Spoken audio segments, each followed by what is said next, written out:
देखिए, हुआ यूं कि जब जज साहब ने ऑर्डर पास किया तो जुम्मा का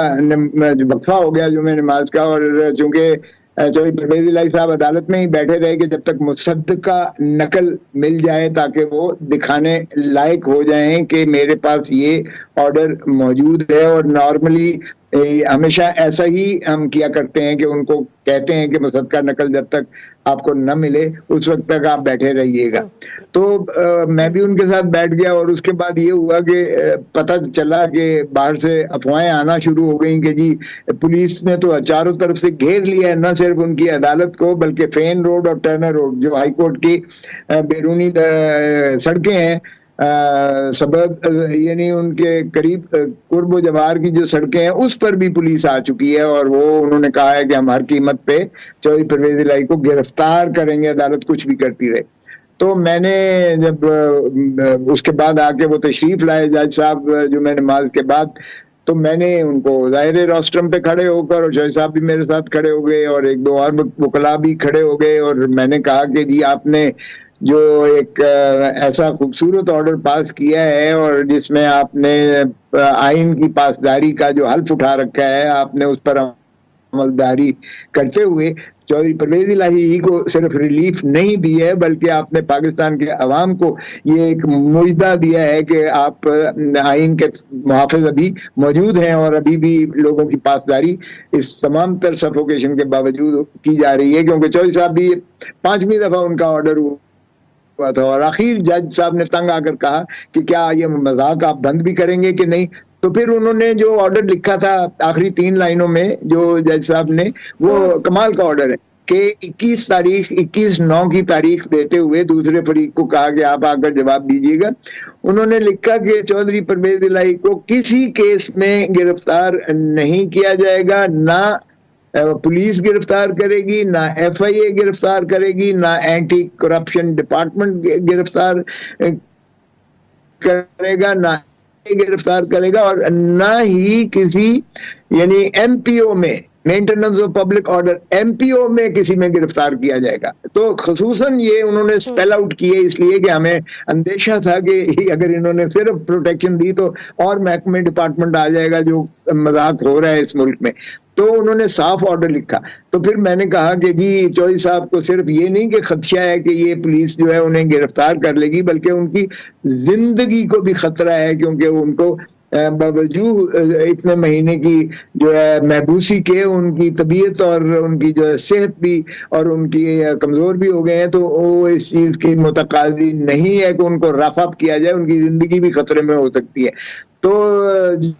जज साहब ने, मैंने कहा जी कि आपके अपनी पुलिस ये चौकी मौजूद होती है हाई कोर्ट में, तो मैंने कहा जी आप अपने रजिस्ट्रार और अपनी पुलिस के जरिए इनको महफूज तरीके से घर पे पहुंचवाने का मेहरबानी कीजिएगा, ऑर्डर करें। तो जज साहब ने कहा कि SP साहब आए हुए हैं, SP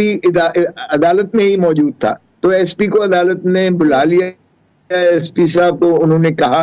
कि आपको मैंने ये ऑर्डर दिया है और इनको महफूज तरीके से घर में पहुंचाना। तो जज साहब ने पूछा कि आपके बाला अफसरान आए हुए हैं, सुपीरियर ऑफिसर्स आपके आए हुए हैं? तो उन्होंने कहा जी DIG ऑपरेशन और DIG इन्वेस्टिगेशन दोनों मौजूद हैं। तो जज साहब ने रजिस्ट्रार को कहा कि उनको बुला लें, तो वो भी अंदर आ गए। तो जज साहब ने कहा कि ये मैंने ऑर्डर किया है,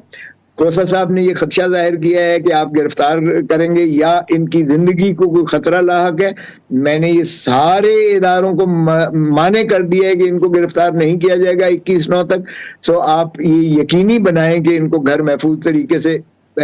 इनको पहुंचाया जाए, और मैं आपको जिम्मेवार, यानी DIG दोनों और SP और रजिस्ट्रार, आपको जिम्मेवार गर्दानता हूं कि आप इन्हें महफूज तरीके से घर में लेके जाएंगे। तो आपने पूछा कि आप क्या कर रहे थे, तो चौधरी परवेज इलाही साहब कहने लगे कि आप मेरे मसीहा हैं, तो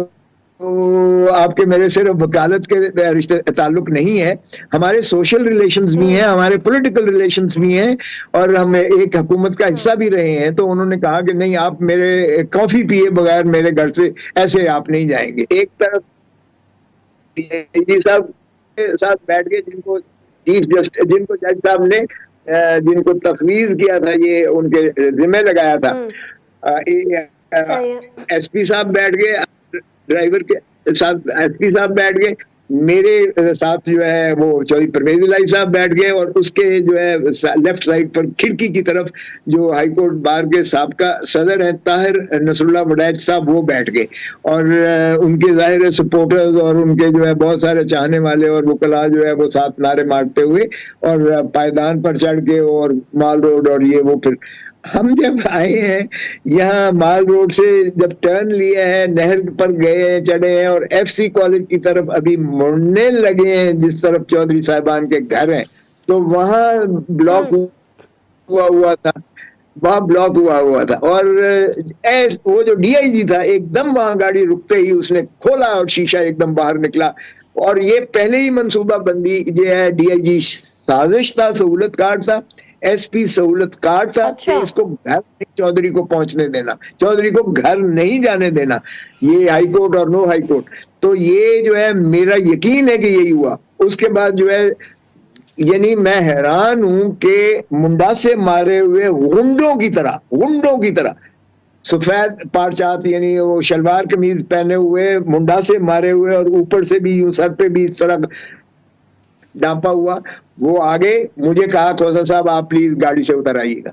मैं तो खैर गाड़ी से उतरा और परवेज इलाही साहब पूछते रहे कि भाई वारंट्स हैं, मुझे वारंट्स दिखाएं किस केस में गिरफ्तार। उन्होंने आओ देखी ना ताओ देखी, उठाया, दो ने टांगों से उठाया, दो ने जो है सर और बाजुओं से उठाया और दो ने 6 बंदों ने और बाकी 12 जो थे ये 2 दर्जन थे तो बाकी उन्हें उठा के उनको जो है डंप किया दूसरी गाड़ी जो साथ लेके आए हुए थे उस गाड़ी में किया। और चौधरी साहब दौरान में मेरा इंप्रेशन ये है कि वो बेहोश भी हो गए। लेकिन ये पाकिस्तान की तारीख में मैंने ऐसी हरकत कभी नहीं देखी है